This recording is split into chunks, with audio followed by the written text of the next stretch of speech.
Ma'am आपका स्वागत है।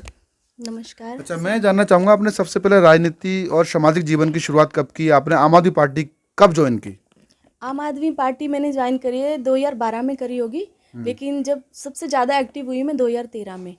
और बिन्नी जी के टाइम पे हमने काम नहीं करा था, नितिन त्यागी जी के आने से पहले ही मैं विधानसभा में कोऑर्डिनेटर बनी थी। कोऑर्डिनेटर मैं पार्टी में आते ही मतलब इतना अच्छा मेरा काम उनको पसंद आया हमारे संगठन को कि मुझे कोऑर्डिनेटर बना दिया। और 3 महीने बाद फिर हमारे नितिन त्यागी जी का इलेक्शन था विधानसभा वाला, तो उसमें मैंने ऐसा काम करा मतलब कि पूरी वार्ड मेरी, आप ई ब्लॉक में रहती हूँ मैं, ई ब्लॉक में कोई ऐसा घर नहीं होगा कि जिसको मैंने नहीं जोड़ा।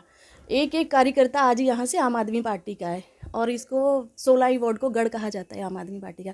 जैसे ही हम इलेक्शन जीत के आए, नितिन त्यागी जी को मेरा इतना काम पसंद आया कि मैं विधानसभा अध्यक्ष बनी। विधानसभा अध्यक्ष बन के मैंने आज तक पूरी दिल्ली का रिकॉर्ड होगा कि लक्ष्मी नगर का महिला विंग नंबर 1 पर है। और मैंने 2016 में ट्रॉफी भी जीती है, नंबर 2 पर आई थी, जो कि नंबर 1 पे आना था। तो जहाँ पर प्रोग्राम हुआ था 26 जनवरी का, उन्होंने नंबर 1 पे अपनी विधानसभा को रखा था गांधीनगर में।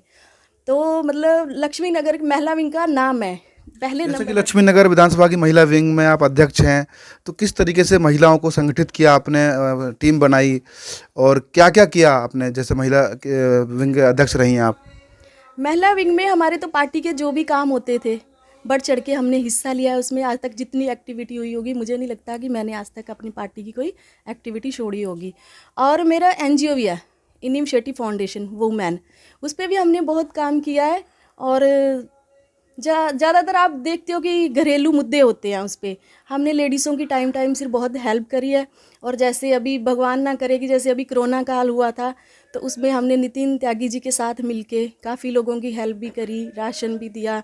और जैसे लोग घरों पे बैठे थे, हम घर पे नहीं बैठे थे, जैसे जिसने बुलाया वैसे वैसे मेडिसिन की भी हमने हेल्प करी। और जितना हमसे बन पड़ा अच्छा हमने। हरजीत मैम, अभी दिल्ली में एमसीडी के चुनाव आने वाले हैं और आप भी शायद एमसीडी चुनाव की तैयारी में लगे हुए हैं, तो किन मुद्दों के साथ आप चुनाव में उतरेंगे?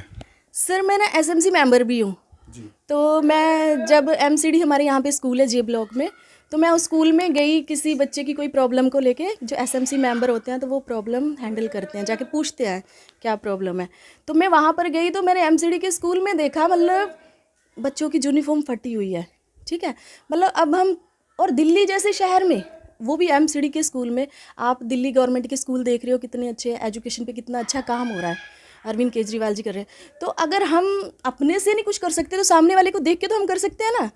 तो उसमें मतलब बच्चों की यूनिफॉर्म फटी हुई, बच्चे किस किस तरह से आए हैं स्कूल, मतलब टीचर, मैं गई, मैंने बोला जाके कि मुझे प्रिंसिपल मैम को मिलना है। तो उन्होंने बोला मैडम नहीं, आप हमें बताओ। तो प्रिंसिपल मैडम स्कूल में नहीं है, ठीक है। जिस टीचर को मुझे मिलना था वो टीचर स्कूल में नहीं है। तो उन्होंने बोला अभी टीचर बाहर गई हैं हमें बता के किसी काम से। तो मतलब जब हम स्कूल पे आए, स्कूल के टाइम पे ना, जिस काम के लिए आए तो हम वो काम पहले देखेंगे ना। तो इतना बुरा हाल बच्चों का। और जैसे हमारे दिल्ली के स्कूल देखो कितने अच्छे हैं, तो मैं चाहती हूँ कि जो हमारे एमसीडी के स्कूल हैं, अगर हम एमसीडी में आते अच्छा, हैं। मुख्य मुद्दा आपका एजुकेशन को लेकर रहेगा कि जो एमसीडी के जो चुनाव स्कूल हैं, वो स्कूलों में आप सुधार चाहती हैं, आपके द्वारा उनमें लगा कि स्कूलों की स्थिति ठीक नहीं है एमसीडी के स्कूलों की। एक मुद्दा आपका शिक्षा का रहेगा। अच्छा, दूसरा मुद्दा क्या मानती हैं मैम, जैसे कि आपके वहाँ वर्तमान में जो निगम पार्षद हैं, उनके द्वारा इस वार्ड में क्या क्या समस्या हैं जो वो नहीं पूरा करा पाए, तो आप क्या करना चाहेंगी? सर मुद्दा एक तो नहीं है यहाँ पर, पहले बता दूँ आपको। हमारे निगम पार्षद जी गोविंद अग्रवाल जी हैं, और मुझे नहीं लगता मैंने उनको कभी गलियों में घूमते देखा। इसलिए नहीं मैं कह रही हूँ कि मैं उनके विपक्ष की हूँ, ठीक है ना। मैंने जर्नली कभी नहीं उनको देखा, ठीक है ना। तो यहाँ पे इतना बड़ा मुद्दा है जो सफाई का है, बहुत बड़ा मुद्दा है ये। इतनी गंदगी, आप यहाँ तो छोड़ो, आप मंडावली में सर बारिश के दिनों में जा भी नहीं सकते हो। हम इंसान हैं, ठीक है ना। तो इंसानियत के नाम पे तो हम कर लें कुछ। हमारे एक भाई यहाँ से, भाई कह रही हूँ मैं, जई है हमारे, ठीक है, वो यहाँ से शिफ्ट हो गए कहीं और। मैंने उनको फ़ोन करा कि मुझे ना गुरुद्वारे का हमारे सीवर ब्लॉक हो गया था, उसके लिए मैंने उनको फ़ोन करा। तो कह रहे हरजीत मैडम आप मुझे क्यों करते हो, कौशिक जी को करो। मैंने कहा क्यों, जब आप हमारे यहाँ जई हो तो मैं आपको करूँ। कह रहे मैडम मंडावली की इतनी बड़ी प्रॉब्लम, मंडावली मतलब राजनीति से साफ नहीं होगी। अगर आप मंडावली को साफ़ सुथरा रखना है तो आपको पूरा काम करना पड़ेगा वहाँ पे, ठीक है ना। और 1-5 साल में नहीं होगा, 1-5 साल में वहाँ पर काम नहीं होगा, आपको लग के करना पड़ेगा। अच्छा, दूसरा मुद्दा आपका साफ सफाई का रहा, इसमें भी आप कमी मानती हैं, तो सबसे पहले आप साफ सफाई पर भी ध्यान देंगे अगर आपको जनता चुनती है और टिकट मिलता है तो? जी जी। और क्या मुख्य मुद्दे मान सकती है मैम इस वार्ड से आप? सर मुद्दे तो बहुत हैं, मुद्दे तो बहुत हैं। अच्छा, अगर पार्टी ने आपको मौका दिया और जनता ने भी आपका समर्थन दिया और आप जीत भी गए, सबसे पहले 3 काम क्या करना चाहेंगी? सर सबसे पहले तो स्कूल का ही होगा, जैसे मैंने आपको बताया है। और दूसरा, हमारे यहाँ गंदगी का बहुत बड़ा है, गंदगी तो बहुत बड़ी है। और पेंशन का मुद्दा बहुत ही बड़ा है।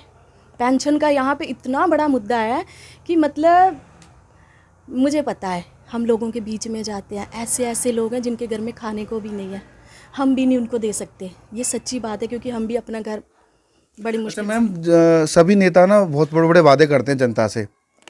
जनता आप पर कैसे विश्वास करे कि आप उन नेताओं की तरह नहीं, जैसे कि अभी आपने गोविंद अग्रवाल जी के लिए कहा कि वो दिखाई भी नहीं देते हैं, जनता के बीच में रहते भी नहीं हैं, तो आप क्या कहना चाहेंगे जनता को?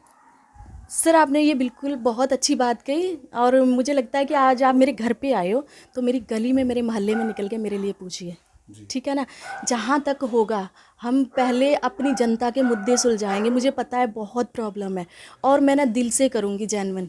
और एक बार आप जब किसी के घर में इंटरव्यू लेने आते हो, तो उनके गली मोहल्ले में उनके नेचर के लिए भी पूछो।